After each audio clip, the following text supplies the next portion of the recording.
how the health care infrastructure, especially the public health healthcare structure, has been challenged. We have just come out of a devastating second wave, and this has really stretched our resources and challenged our resilience.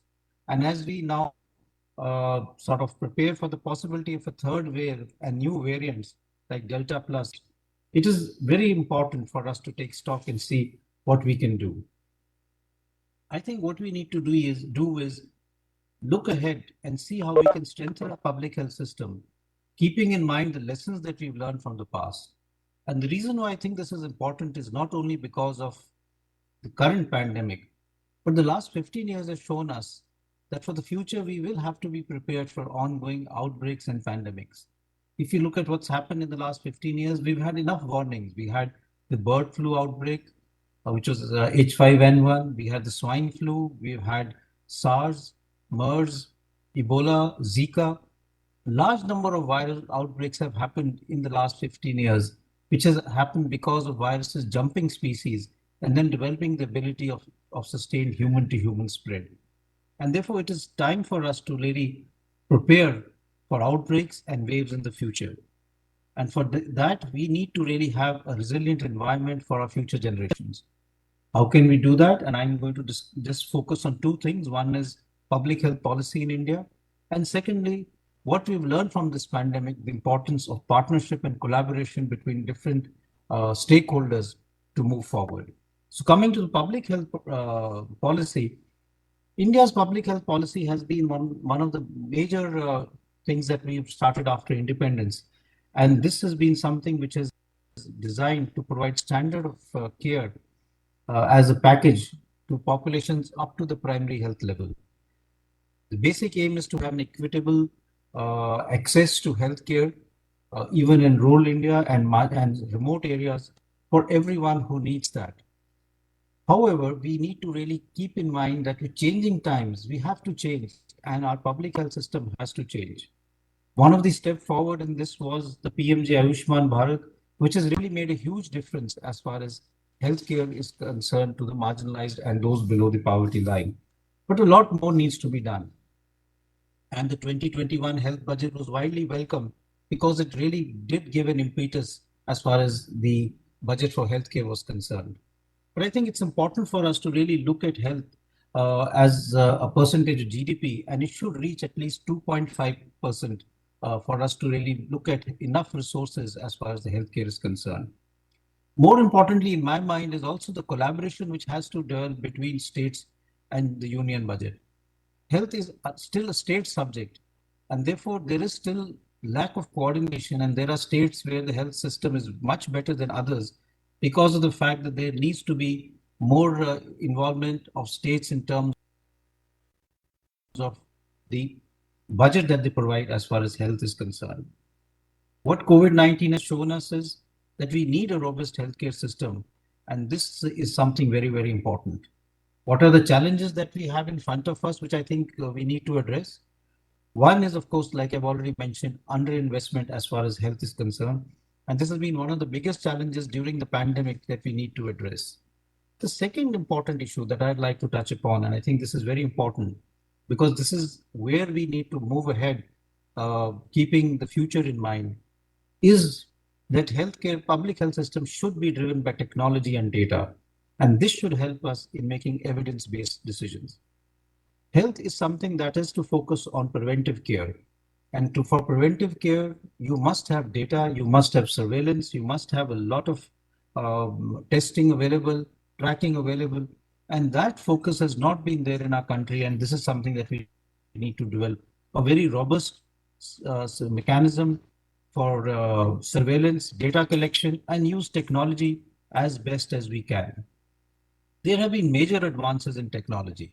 We have telemedicine, telehealth, telediagnostics. Today, you can have a large number of radiologists are reporting CT scans, MRI done in the US and sending the report back. If that can be done for radiologists from the US, why can't we do that for rural India and provide telehealth and telediagnostics for most parts of our country? And here, I think industry has a very important role to play, because this is something where industry has its strength. And having a partnership with industry will really help as far as generating data, analysis of data is concerned.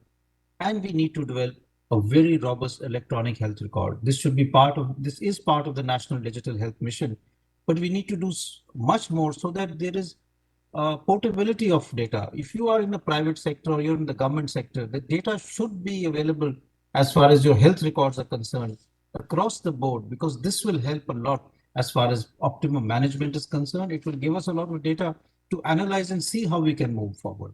So this is the second important thing that I think we need to really focus on, and where the private sector can play a big role. The third important point that I'd like to make is our human resources. The health workforce needs to be strengthened. We need to create a very specialized workforce which can help as far as preventing health is concerned, which can really be useful in sort of coming out when there is a need for more and more health infrastructure. And the Prime Minister had announced the augmented skill of allied care workers. And I think there is a lot of support and funding for that also. And this is also something that we need to do. We also need to increase our doctor-patient ratio, nurse-to-patient ratio, because that is also something that we need to do. And the fourth thing that I like to really address as far as the public health is concerned, improving our infrastructure. Whether it be oxygen beds, whether it be ICU beds, whether it be providing enough facilities, diagnostic facilities in the rural health area, it is something again that we need to focus on. So these are the four things that I wanted to focus on as far as the public health issues are concerned. The second important issue is partnership. And I think what COVID-19 has told us is the strength of partnership between public and private and between so many agencies. We have to move out of our silos. Look at vaccine development. We have had vaccine in less than a year, but most vaccines which came out were not developed by industry. They were developed by academia, whether it be the Pfizer vaccine, which was developed by BioNTech, whether it be the Moderna vaccine, whether it be the AstraZeneca vaccine, which was developed actually by Oxford.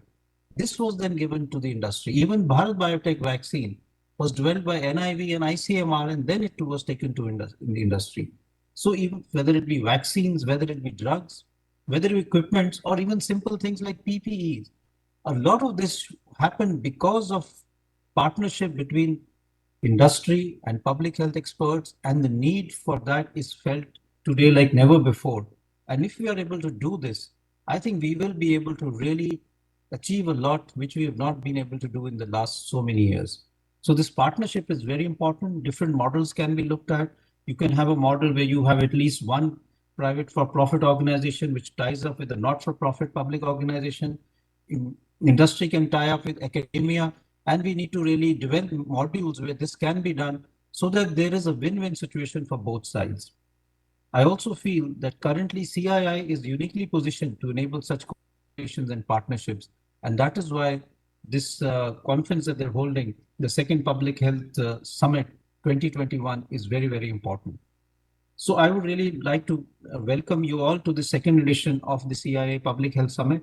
And I'm sure that one will have a lot of good discussions, and we'll have an enriching and actionable points that we can take forward.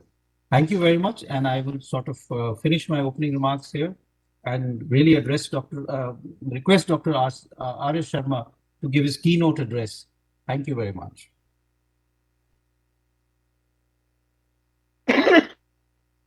Thank you, Dr. Guleria, and thank you very much for inviting me to this second Public Health Summit of CII. Dr. Jitendra Singh, the Honorable Minister of State for the Government of India, Dr. Guleria, and all the members of CII, and all other guests in this conference. I think Dr. Guleria has touched some very, very important issues, which is basically the digital part of the health delivery system, and also the data-driven policy making, and the insurance system like the Ayushman Bharat. I mean, these are some of the very important things which he has touched upon. I do not want to deal with the issue how really difficult these times have been, because everyone knows that these have been extremely difficult time for all of us, and I don't think anyone in our lives has seen such bad times. And we are still not out of woods in some sense. We had a first wave and we had an extremely devastating second wave, and now one doesn't know when this is going to really get over. And we also feel that, vaccination, as our Honorable Prime Minister has repeatedly said many times, and vaccination is the only way at this point in time, which seems to be the most potent and most effective way to come out of this. What I'll do in the next 15, 20 minutes is basically deal with this issue of how digital technologies are really enabling and actually facilitating many of the works.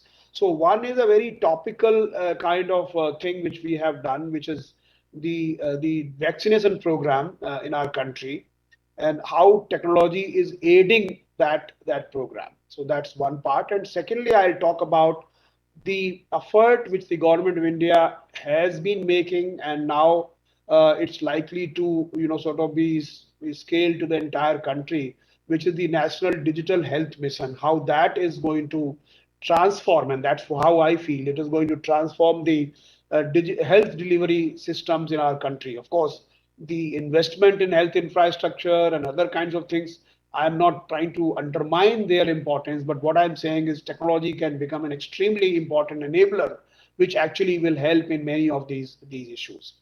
So one, on the CoWIN platform, which has been deployed in the country and which today actually has become an extremely scalable platform. In about 5 months' time, it was launched on 16th of January when the Honorable Prime Minister had launched this program. In 5 months' time, it has grown to 300 million plus. There are 300 million plus registrations and vaccinations, and their granularity is each individual. So basically, now this platform keeps an account of each individual. When was he vaccinated the first time? Which vaccine was administered to him? What were the adverse impact, if any, which the person had sort of experienced? What is the vaccine type? Who vaccinated him? Everything is there. And then, of course, a continuous follow-up for him to basically remind him about the second, dose of vaccination. That's really something very unique in the world. And I think we have learned to create these kinds of platforms from our earlier experience of Aadhaar and UPI. So these are fortunately, I was also involved in Aadhaar. I was its Director General and CEO for 4 years from 2009 to 13. And that experience had come very handy. Imagine developing a platform in just a matter of, it is not as if we had a very luxury of developing it for many months, though of course Prime Minister himself had pointed out way back in June of 2020, saying that we need to develop a digital platform for making it happen. But of course, we really were not aware about the vaccine was not there, and we were not aware about that. So basically, this platform was developed virtually on the fly, on the go, and now we have been kind of improving and fine tuning it as we go along. So this is one, and we had to create a platform which is citizen centric. So there was one theory which says that, okay, you got the first vaccine at some place, now you are tied up to that place, and therefore you have to get the second vaccination only of that place, because then we can keep an account. And I said, no, it's not necessary. Once you have an identity on the cloud, then you can have an activity which is basically vaccination also on the cloud. So there's no need for this kind of thing, and we can achieve portability in this. So you can have your first jab in Ranchi and second jab in Delhi. There's no problem. So one is the portability which we introduced. We introduced the inclusivity, which means that you don't need a great sort of knowledge about the information technology to get on the platform. You just have to have the mobile number, and you use your mobile number, get an OTP, and thereafter register yourself. So this was a very simple process of registration, booking, slot booking, and getting the vaccination done. We also introduced vaccination certificate, which is also unique in the world, in the sense that it's a digitally verifiable certificate which is available to each individual. After first vaccination, he gets the first provisional certificate. After second vaccination, he gets the final certificate. So that is also there. It provides a single source of truth, which means you don't have to, get the press notes or any note from anybody saying that I did so many vaccinations. This is a real-time dashboard is there in the CoWIN, which basically provides you a single source of truth up to the granularity of district-wise and also the actual vaccination center-wise. Like 55,000 concurrent hits on this platform, which is actually a record in itself, because that many number of hits is a very heavy part, but it did not break down. So that's another part. Citizen centricity is also another very important thing. And what we did, people talked of digital divide, but from the beginning itself we ensured that it's very easy to get onto the platform, very easy to schedule an appointment, very easy to cancel an appointment, reschedule an appointment. And at the same time, if you can't do it, then you can call a call center and get it done, or you can go to the common service centers, which are 250,000 in our country. You can go and get yourself an appointment. So and most importantly, you can go just without any appointment, go to the vaccination center and get yourself vaccinated. Interestingly, 80% of our people have gone to the center without, seeking an appointment. So this is essentially a tool which has become very popular, powerful, scalable, and has been helping. So this is one example as to how, imagine transparency. Imagine what had happened in the second wave when people were fighting for these oxygen cylinders. And there was no central information system which could give information as to where these cylinders are available, or where you can get an oxygen, or where are the oxygen beds available. Now, similarly, if you had that kind of, suppose you did not have any platform, then you will not know which vaccine is being vaccinated where. You would have been just asking, and there would have been a lot of rent seeking, which is very common in our country, unfortunately. Maybe it's common everywhere else also, but this happens. People were selling remdesivir at astronomical prices. People were actually selling these oxygen cylinders at huge prices. But if you create a transparent system where everybody has there's no asymmetry of information. It is not somebody कि कोई बहुत किसी को जानकारी है वो बताएगा फलाना जगह जाइए. You can just go to the site and you can figure it out where the vacancies are available. You can book an appointment and you can go there. So it creates a huge amount of this VIP and this kind of I know more than you do, and the rent seeking. Those kinds of things are all eliminated. Now the platform has become so popular that as many as 50 countries from Central Asia, from Latin America, from Africa, they've all shown interest that they want to, have a CoWIN-like system. And our Prime Minister has directed us that you please create an open source, version of it, give it free of cost to all the countries, any country who wants it. And we are having actually a global conclave on 5th of July, where we are telling the world as to how this system works, how this system has been developed, and how we will be ready to share an open source version of the software with any country, free of cost, completely free of cost. And there has been huge interest, starting from even Canada, Mexico, Panama, Peru, all these countries, Azerbaijan, Ukraine, in the Central Asia. So there are a lot of countries in Africa, Nigeria, Uganda, all these countries are there. So that's something which is happening.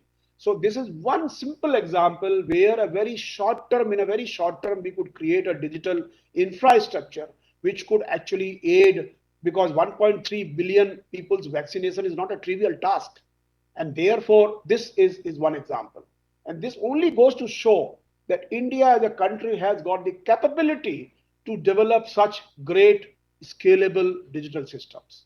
Now, let me talk for a few minutes about the National Digital Health Mission, because this also has emerged out of, the Corona period has accelerated it. We have all learned to, have these conferences virtually, and we are all sitting in our offices and then, we are talking to each other. And now we are quite comfortable in talking on such virtual medium. And basically, the whole idea that, why should one have to visit the doctor if those things can be done in a remote manner, in a virtual manner. So while I agree that many of these services cannot be delivered in a digital manner, but it is also true that many services can be digitally delivered. And I think there the teleconsultation, the digital delivery of medicines, the various kinds of things will happen and can happen. And that actually is the whole idea of a digital health mission. So let me just try to give a overall view of how this whole thing is working. By the way, the Honorable Prime Minister had taken a presentation on it on 27th of May this year, and now I think we are on the verge of having a national rollout. As you know, the Prime Minister had announced National Digital Health Mission in 6 union territories on 15th of August 2020, and since then we have built up a lot of these artifacts which are to be used in the NDHM. So one assertion which I want to make is it's only India which can actually execute and implement National Digital Health Mission. And you may ask me why. There is a lot of connectivity everywhere. There is a lot of broadband penetration is much better in many countries. So what is so great about India? So what I want to say is India has already created digital artifacts which actually are great enablers of digital delivery of health services. For example, identity, a digital identity which India has created, Aadhaar. Now that digital identity actually non-repudiably, verifiably can tie down to a digital health record or to any digital communication. So this digital identity is extremely, extremely important because then and only then you can give a digital consent to share your medical records.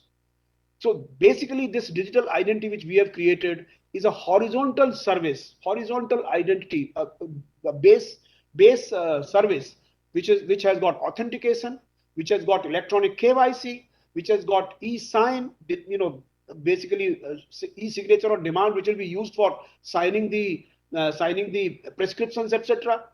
It has got digital consent, which means which will be able to provide a consent in a digital manner for sharing your medical records with the doctor or anybody, because we are very clear that it is the patient who is the owner of the medical records.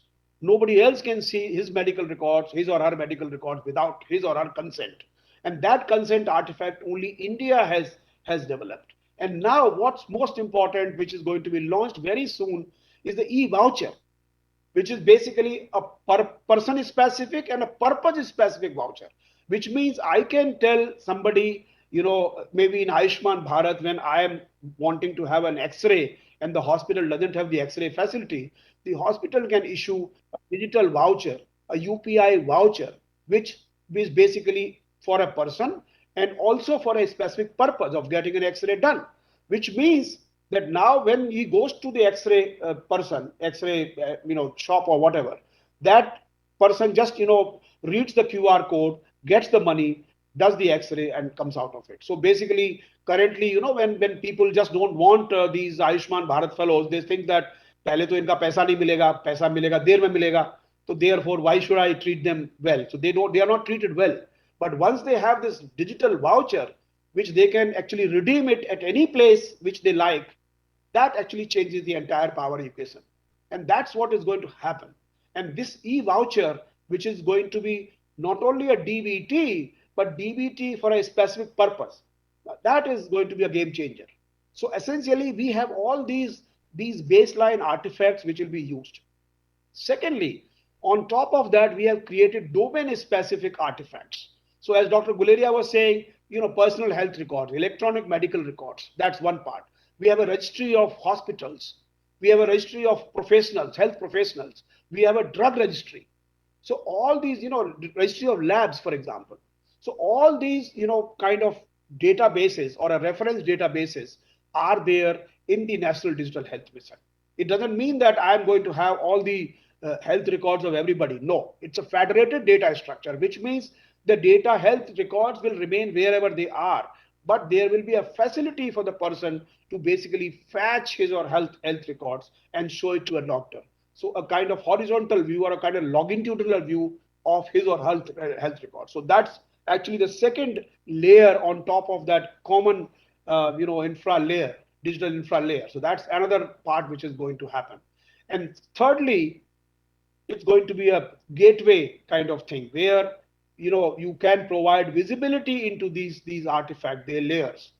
So that's one gateway, and that gateway will work not like a Amazon kind of seller. It's not a platform of that type. It's actually a non-discretionary, absolutely unbiased platform. So therefore, when you are watching or you are wanting to see a doctor, whether you want to consult a doctor, it will not show you any biased view. It will not be any sponsored kind of doctors or sponsored kind of labs. So this is the gateway which we are going to build, and on top of that will be all kinds of applications. So basically, whether it's a teleconsultation application, whether it's a drug delivery application, or whether it's a teleconsultation application, everything is going to be on that layer.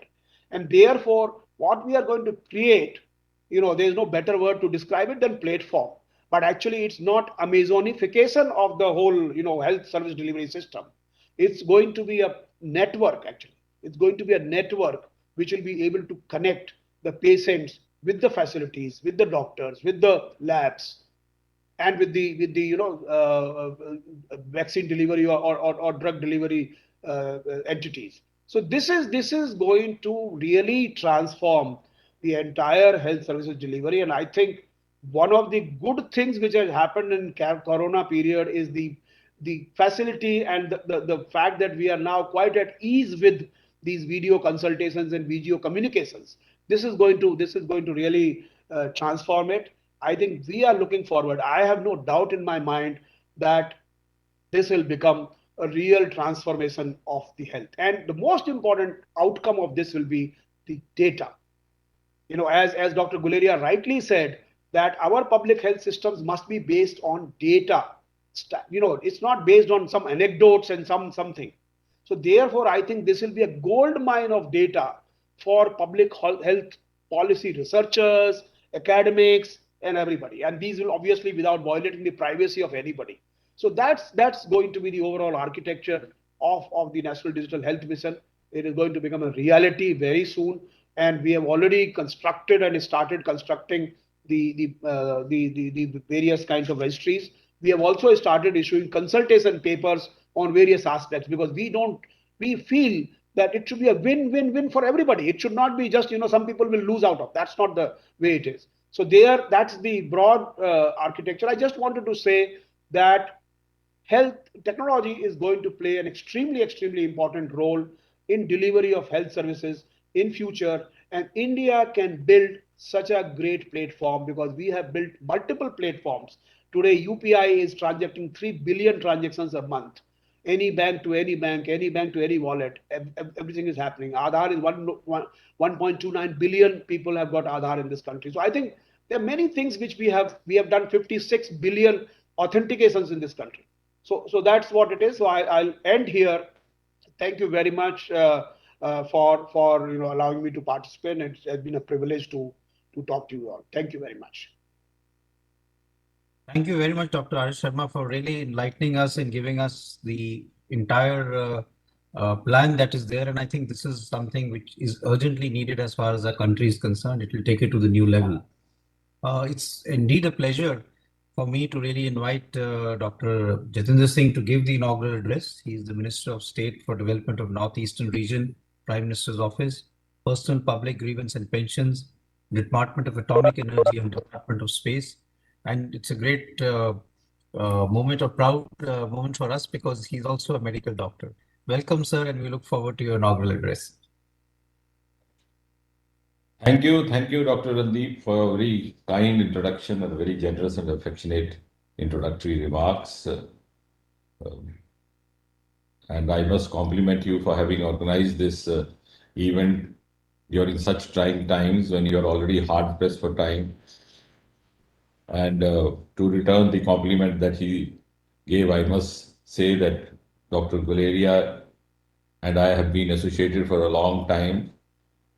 He is, I think, holding the most coveted position as Director AIIMS, also the Head of Department of Pulmonary Medicine, has a rich legacy of his father being carried forward, who also incidentally happened to be our teacher, and the manner in which the COVID monitoring across the country has been conducted by him has not only made him a darling of the nation, but has actually made him a household name across India.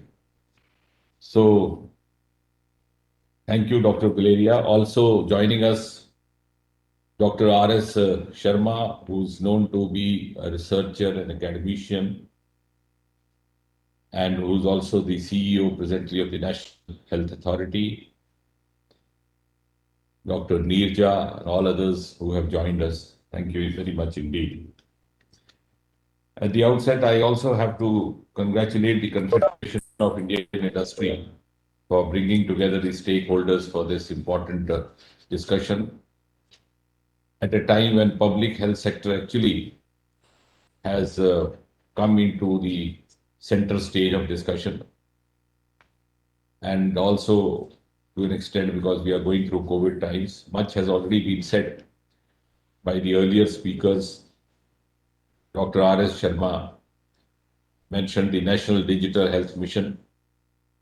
So also Dr. Guleria before him, I think, which is very much in tune with the prioritization which Prime Minister Narendra Modi has according to the health sector, and also the optimum utilization of modern technologies to supplement the healthcare system in this country. And the importance of this is indicated from the fact that he had made this announcement from the ramparts of Red Fort during his Independence Day address. Before I say anything further, I also must make this observation, having listened to everybody, that COVID actually, adversity is accompanied with a virtue. I think COVID also served the purpose of bringing to the surface and showing the entire world the inherent resilience of the Indian medical system, Indian healthcare system, and the Indian professionals. And having myself been a teacher for over more than a quarter of a century, in fact, I was telling somebody the other day, I said we were guilty of having not taught so much about the infectious diseases in the classes of medicine. I myself being from the specialty of endocrinology, were mostly focusing on non-communicable diseases over the last 20 years or 25 years. In my times when I had just joined MBBS, and that too because I was in a South Indian college, the tuberculosis is a very common disease, and we had our posting as junior residents in a sanatorium, the famous Tambram Sanatorium close to Chennai. But then gradually, with the advent of new generation antibiotics, microbials, the shift of the Indian pandemic or epidemiology spectrum shifted over to non-communicable disease, whether it was diabetes mellitus, type 2, it was coronary vascular, and of course with the नमस्कार, मैं हूं मानक गुप्ता। अगर आपको हमारा ये video पसंद आया हो तो इसे लाइक और शेयर जरूर करें, और हां, हमें सब्सक्राइब और फॉलो करना ना भूलें ताकि आप देश और दुनिया की कोई खबर मिस ना करें। तो जुड़े रहिए हमारे साथ और देखते रहिए न्यूज़ 24।